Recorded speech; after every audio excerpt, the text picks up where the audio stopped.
اللہ تبارک و تعالیٰ کے حبیب صلی اللہ تعالیٰ علیہ وآلہ وسلم نے ارشاد فرمایا، اپنے مسلمان بھائیوں کے عیبوں کو تلاش نہ کرو، کہ جو اپنے مسلمان بھائی کے عیب تلاش کرتا ہے تو اللہ اس کے عیب ظاہر فرما دیتا ہے، اور اللہ جس کے عیب ظاہر کرتا ہے وہ ذلیل و خوار ہو جاتا ہے، چاہے وہ اپنے گھر ہی میں کیوں نہ چھپا پڑا ہو۔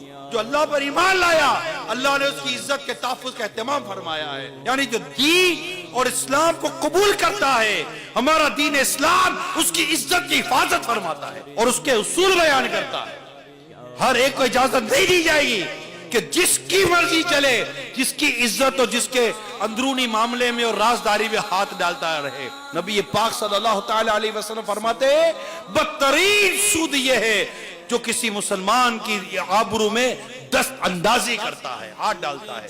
مخالفین ہوتے ہیں، یہ تو بدقسمتی کے ساتھ ڈھونڈ رہے ہوتے ہیں، تو اس کے گھر کا کوئی راز پتہ چل جائے، اس کے کاروبار کا کوئی راز پتہ چل جائے، یار آپ کا کتنا ہی وہ مخالف ہے، آپ کا کتنا ہی کمپیٹیٹر ہے، ایک مسلمان تو ہے یار، تمہیں خدا سے ڈر نہیں لگتا یار کہ تم کسی کی بہو بیٹیوں کو، ماں بہنوں کو، اس کی عزت کو اس طرح بے دردی کے ساتھ پامال کرتے ہو صرف اپنے مفادات حاصل کرنے کے لیے؟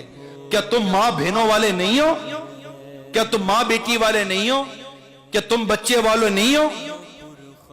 کیا تمہیں خدا کی ناراضگی سے ڈر نہیں لگتا کہ اگر اللہ ناراض ہوا، میں نے جس طرح فلاں کی بیٹی کو، فلاں کی بیوی کو، فلاں کی بہو کو، فلاں کے بیٹے کو، فلاں کی شخصیت کو جس طرح میں نے اللہ تعالیٰ کی اجازت کے بغیر ذلیل و رسوا کیا، کیا تمہیں ڈر نہیں لگتا کہ اللہ تبارک و تعالیٰ نے اگر تمہارے عیب ظاہر کر دیے اور تمہیں رسوا کر دیا تو تمہیں کون بچائے گا؟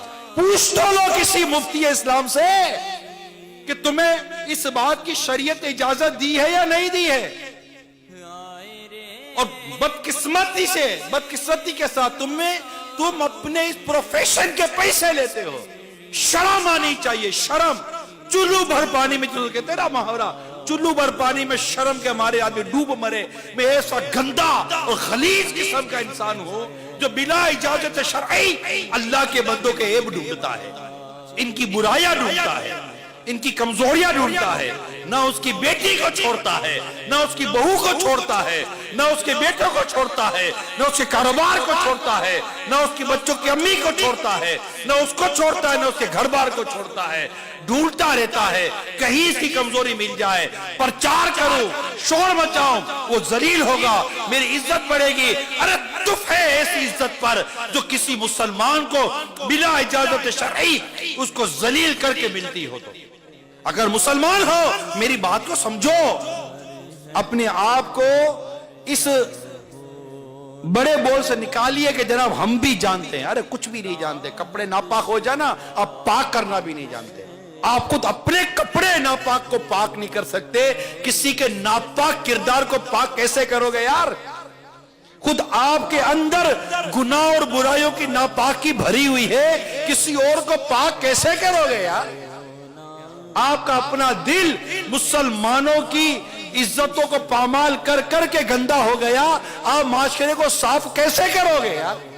نہ جو کر سکے خیر خواہی خود اپنی، کسی دوسرے کا بھلا کیا کریں گے؟